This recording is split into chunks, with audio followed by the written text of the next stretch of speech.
As far as I'm concerned, Vivek Ramaswamy has been on fire as of late, but in this clip, he's going to be asked a very difficult question, one that could do a lot of candidates in, because it's going to center around how Vivek as president would ensure that underrepresented groups are fairly hired in the public and private sector. We all know the answer is that you should hire the most qualified individual, but you know, as America's watching, you're not allowed to say that. And as this was done on CNN, I'm not so sure that this wasn't a setup. There's a reason I believe so. I will share with you after the clip is done. But watch how Vivek answers this question. Check it out. Ask a question. She's a professor at Drake University who teaches in the College of Business and Education. She's a Republican from West Des Moines who is undecided. Claire?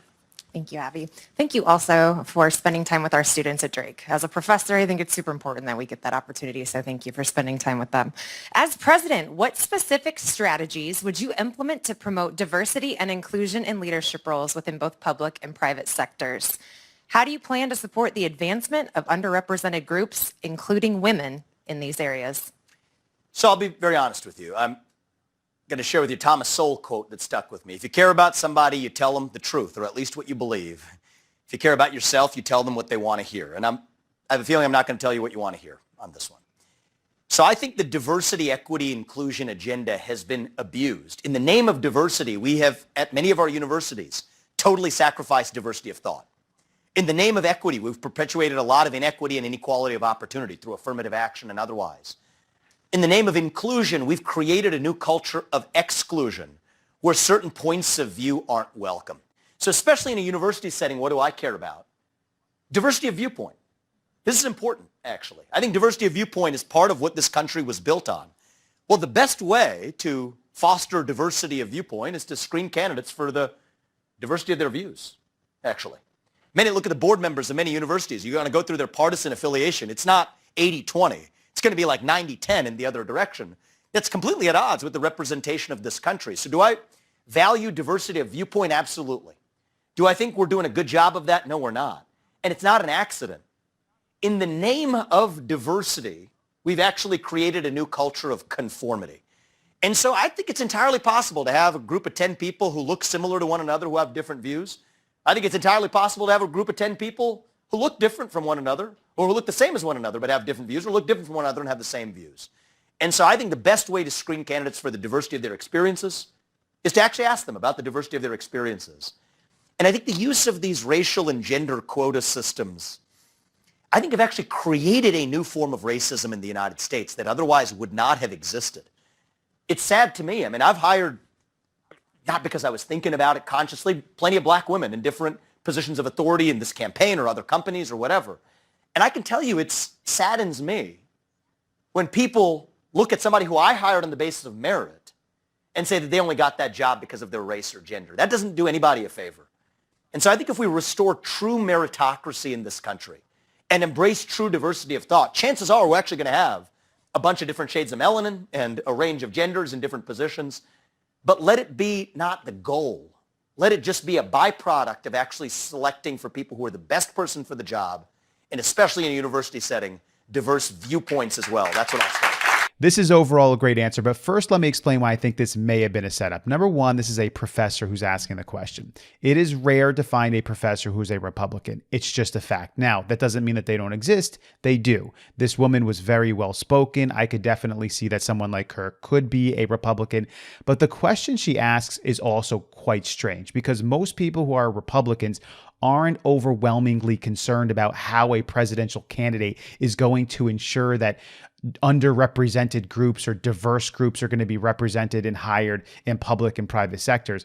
Most people who are Republicans and especially conservative would look at that and say, this is a no-brainer. You need to be hiring people based off of merit.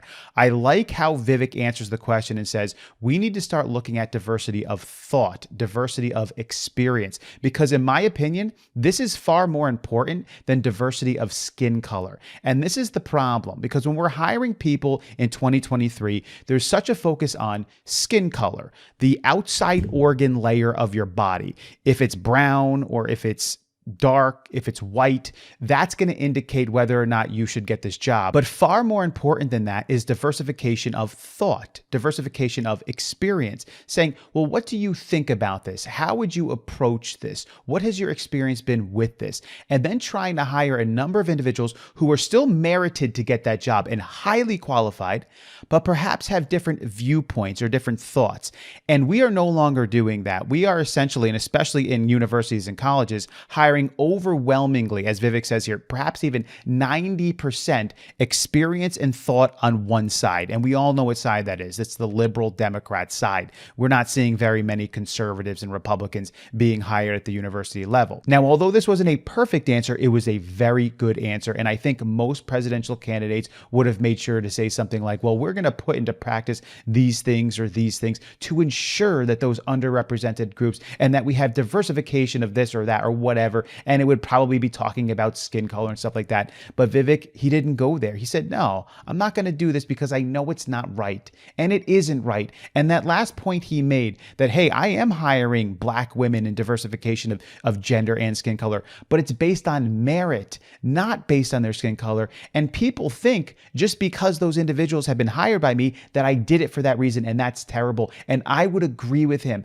That is happening far too often now. When we're looking at diversification, we're saying, oh, there's this Black woman here, or there's this woman over here who just got hired. It was just because of this, or it was just because of that. We cannot live in a society where that becomes what we automatically think. And the reason we automatically think that is because we live in a society where people and our businesses are being forced to hire based off of those things. And if they don't, there could be consequences. This should not be the case. Even our current president, Joe Biden, said, I am going to hire a vice presidential candidate simply based off of the color of their skin and their gender. That is what he said. I'm going to hire a woman who's Black, period. It doesn't matter if they're the best for the job. That's what I'm going to do. So now Kamala Harris has to understand she is the vice president primarily because Joe Biden said, I'm going to pick someone based off of the color of their skin and their gender. That's the number one reason why she was picked, not because of merit, not because of intellect or experience or diversification of thought.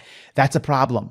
We cannot allow things to be like that in the United States of America. And I think if you frame it this way, even people who are liberal, even people who are on the Democrat side of things could look at that answer and go, you know what, that's right. We can't go down that direction. That's a terrible direction to go. It doesn't mean that we shouldn't still afford protections. I'm not saying because, there could be certain people and businesses that will simply hire only for, I don't want to say that they would be racist, but it's possible that it can happen. So there should still be protections, but by no means ever should we simply be looking at a factor of outside, skin color or gender being the primary reason why we're hiring somebody? It should obviously not be this way. What did you think about his answer? Did you think it was good? I thought it was almost perfect. There was a few other things I didn't quite like about it. I'm not really going to share because I don't want to nitpick on it, but leave your comments below. What did you think about it? I thought it was pretty good. I'll catch you on the next video.